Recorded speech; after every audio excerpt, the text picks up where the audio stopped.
2 hours apart in the same house.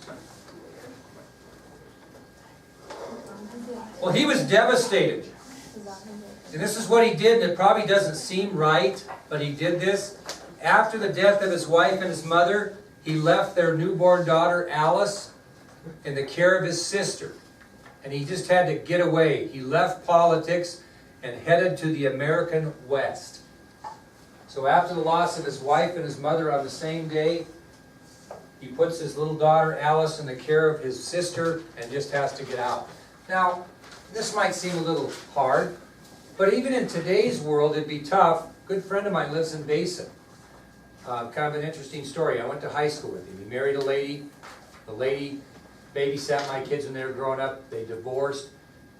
He was single for quite some time. He moved to Basin. He met a very nice lady in Basin, and he's a little bit year younger than me is all.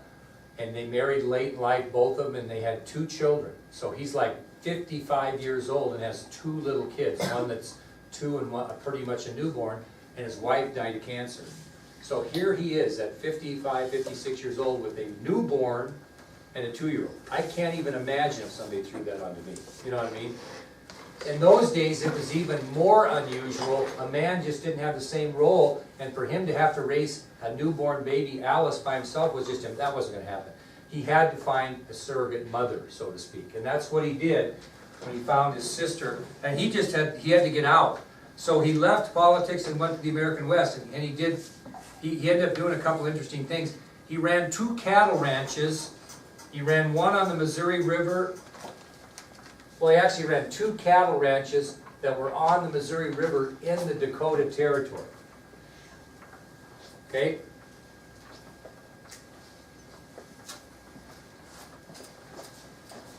We ran 2 cattle ranches on the Missouri River in the Dakota Territory. Also during that time, he was out on the frontier, getting himself together. He wrote 2 books. He wrote a biography on a familiar name. I think we know, I've heard of this person. Thomas Hart Benton. Have you ever heard of that person? Did we not talk about Thomas Hart Benton? Here's the book right here. Written by Theodore Roosevelt. Thomas Hart Benton, just as a biography on Thomas Hart Benton. Okay, we talked about him in history. And he also wrote a 6-volume series, entitled The Winning of the West. So while he was out in the American frontier, he wrote a biography of Senator Thomas H. Benton of Missouri. And if you look back in that case there, I won't pull them all out. On the top row you can see 6 volumes in kind of tan right there. You can go look at them after class. Those were the 6 volumes, first edition printings of The Winning of the West. And that's what he did.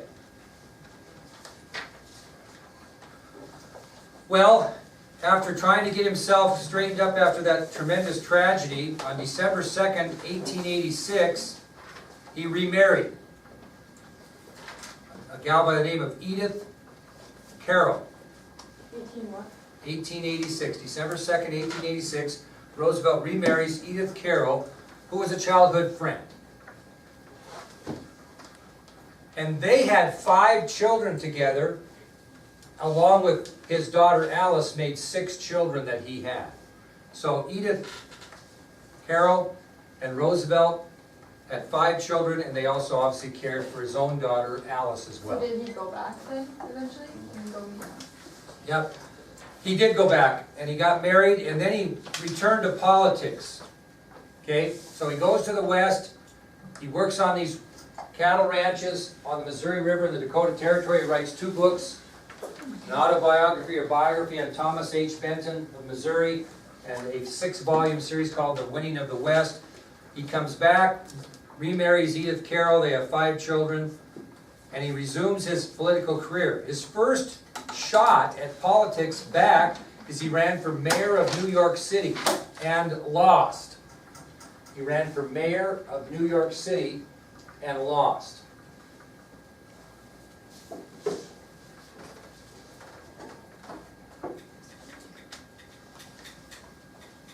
In 1888, he was appointed to the Civil Service Commission by President Benjamin Harrison.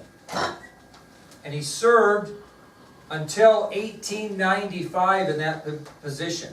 So in 1888, he was appointed to the Civil Service Commission by President Benjamin Harrison, and he served in that capacity until 1895. So he worked in Harrison's what? Cabinet, at a lower level position. Okay? Well, in 1895, after leaving the Civil Service Commission under Harrison, he accepted a job on the Board of Police Commissioners in New York City. He served as a member of the Board of Police Commissioners in New York City. What do you think the Board of Police Commissioners would do? Monitor what? The police department. And he felt that there was some corruption and dishonesty on the police force, and so he fought hard during his time as a member of the Board of Police Commissioners to clean that up, and he did clean it up well. Well, what did he do in 1896? He campaigned for who? William McKinley. And what did William McKinley reward him with when he campaigned for him? He appointed him what? No, not yet. First time. Assistant Secretary of Navy. Good guess, Taylor, because you're thinking 1900. But after the election of 1896, because of Roosevelt's support, McKinley appointed him Assistant Secretary of the Navy. And then we move on to just follow up with what Taylor said. And after the Spanish-American War, he was elected governor of New York, and then took the vice presidential nomination in 1900, was eventually elected, and became president after the assassination of McKinley. Well, Roosevelt serves the rest of McKinley's term, and he was elected to his own term in 1904. So we won't have a specific subtopic of the election of 1904. I'm just going to tell you that Roosevelt served out the rest of McKinley's term, ran for the presidency in 1904, and was elected. And I'm going to tell you some very important things that happened during his presidency. Okay? Very important things that happened during his presidency. Number one, the building of what? The Panama Canal. Very good. The building of the Panama Canal. You know what that is, kids? What is it? Right, it's a waterway that connects, it's right between kind of North and South America and connects the Atlantic to the Pacific. Okay, just to give you an idea on that, the Panama Canal began construction. Anybody know what it cost to build the Panama Canal in 1904, 5, 6 in that area? We want to take a guess? $1 billion.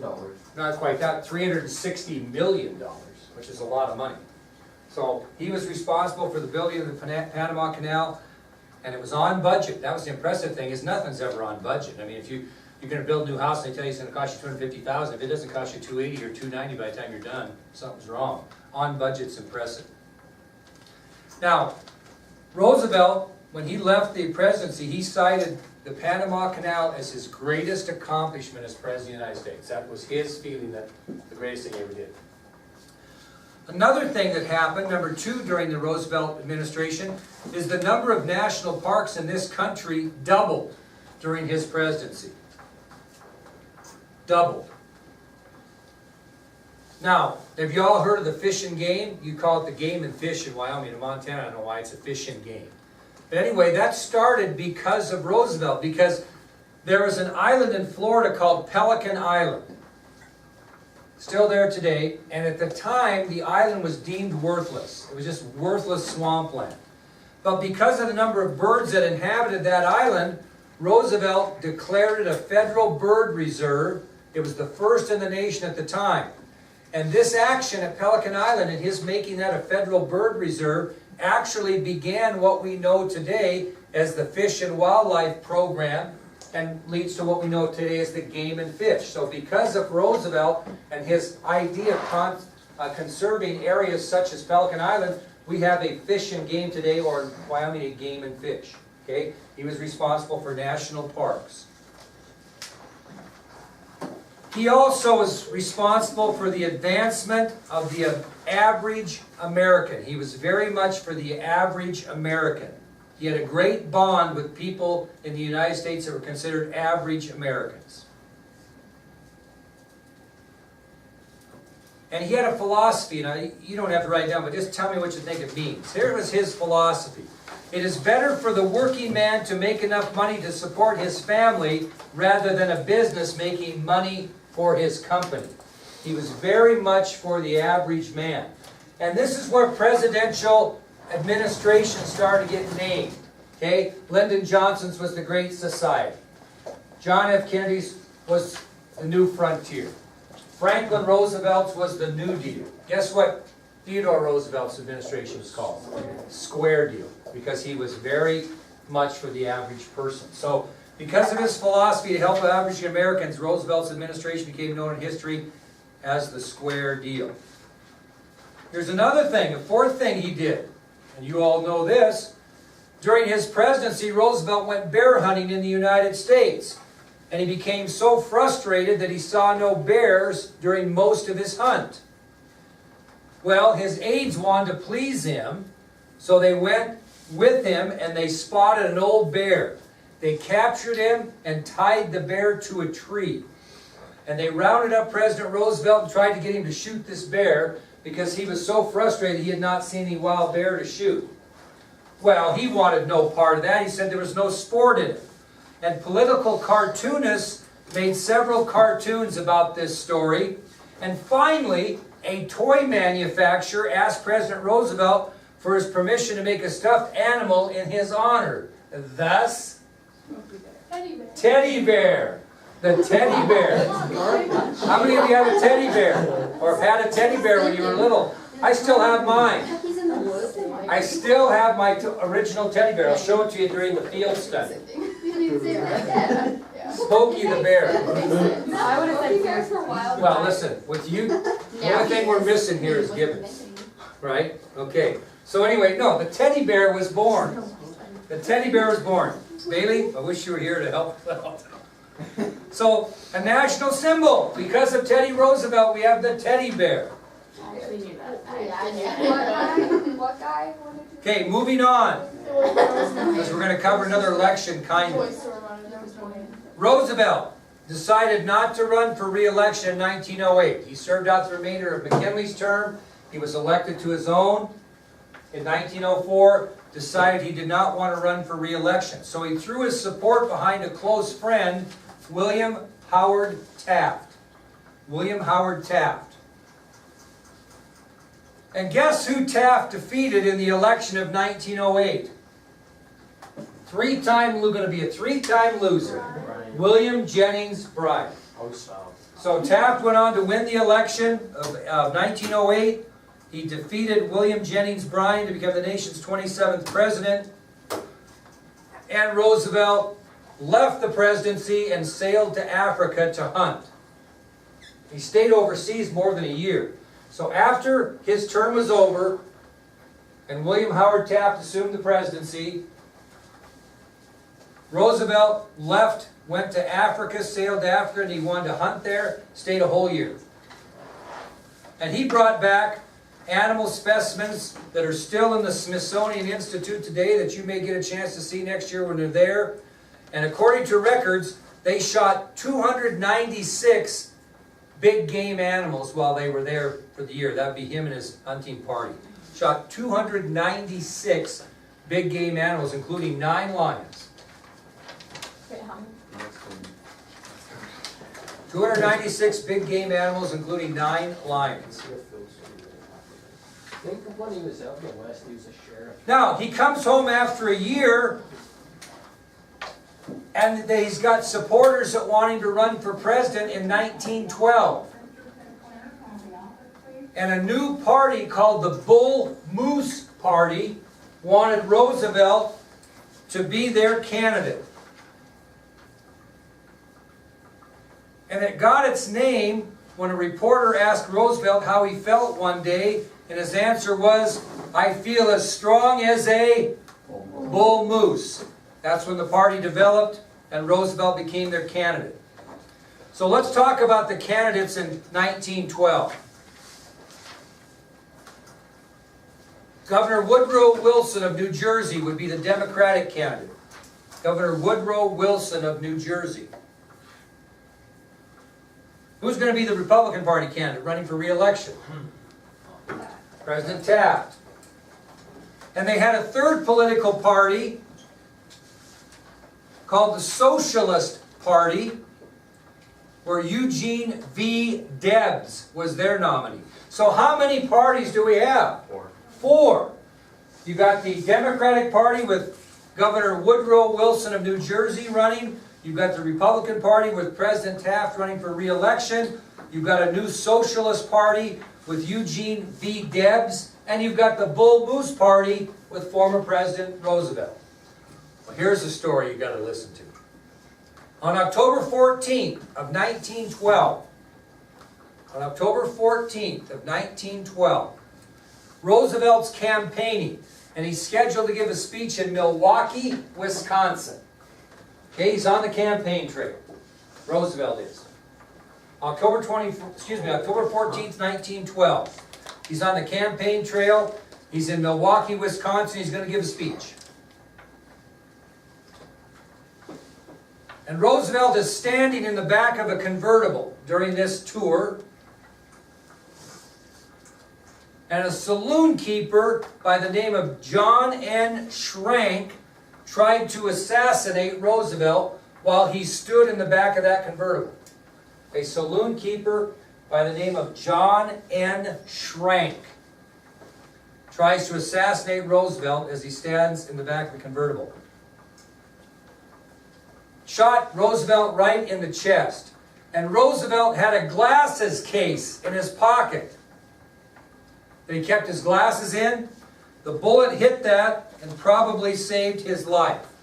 Hit the glasses case that was in his pocket. So the bullet, do you think it just reflected off of that glasses case? No, it slowed it down considerably. So he actually started to cough up blood a little bit when the bullet hit his chest, even though he proceeded to give a 90-minute speech after being shot in the chest by Schrank. I'm not kidding you. Got shot in the chest, it hit his glasses case, which slowed the bullet, but it did cause damage, and he was coughing up blood and gave a 90-minute speech. As soon as he got done with his speech, he left and went to the hospital for treatment. And it took him about 2 weeks to recover from that. But I mean, talk about a tough old bird, right? What about the attempted assassin? He was committed to a mental hospital. He was committed to a mental hospital. Because did he kill the president? No. Or no, I guess it'd be the former president. No. So he went to a mental hospital. Well, this was kind of a bad idea because you had the Socialist Party, you had the Bull Moose Party, and you had the Republican Party. All made up of who, really? What type of people? Republicans. Well, when you split an election like that, who's the advantage go to? Democrats. And that's what happened in the election of 1912. Because of the enormous split in the Republican Party, Woodrow Wilson cruises to victory. Becomes the nation's 28th president. And it was a butt kicking. You know, don't write this down, I'm just going to tell you. 435 electoral votes for Wilson, 435, 88 for Roosevelt, and 8 for President Taft. 8 electoral votes for the returning president. So it was a butt kicking of major proportions. Well, after the election of 1912, Roosevelt took another trip to Brazil. And he went to Brazil to look for the famous lost River of Doubt. There's a legend about a river of doubt. It's a lost river. Can't find it anymore. And he went looking for it. Never found it, but supposedly he found a tributary that would lead to the river, and it was renamed Rio Roosevelt. Okay, so he had a river in Brazil named after him. It was a tributary that supposedly ran into the River of Doubt. It seems like you'd find the River of Doubt if you found the tributary, but whatever. Well, Roosevelt was quite a character. You know, this expedition was not an easy expedition into Brazil. And when he got back home, he was 55 pounds lighter than when he left. So he lost a lot of weight. He wasn't that big a man anyway. So he lost 55 pounds when he got back looking for the River of Doubt. Well, they were looking at him as a possible Republican candidate in the next election. But unfortunately, he died unexpectedly of a blood clot in the heart at the age of 60. So after he returned from the River of Doubt expedition, it actually seemed possible that he might gain the Republican nomination for president in 1918, and maybe even further down the road. Well, it didn't happen. He died unexpectedly of a blood clot from his heart at the age of 60. He was buried in Oyster Bay, New York, near his home, which was known as Sagamore Hill. So he dies at the age of 60, unexpectedly of a blood clot in the heart. He's buried in Oyster Bay, New York, near his home, which was known as Sagamore Hill. And as you all know, he is one of 4 presidents whose faces are carved on Mount Rushmore in South Dakota. Done! Last lecture of the year. How about a hand for yourself and all those notes you guys got? Alright, here's the plan for everybody that's gone watching this video. We will have a review on Monday. We'll have a test worth 135 points on Tuesday. We will have a field study to my house on Wednesday, and we will part company for the summer. That's it? That's how it is. Okay?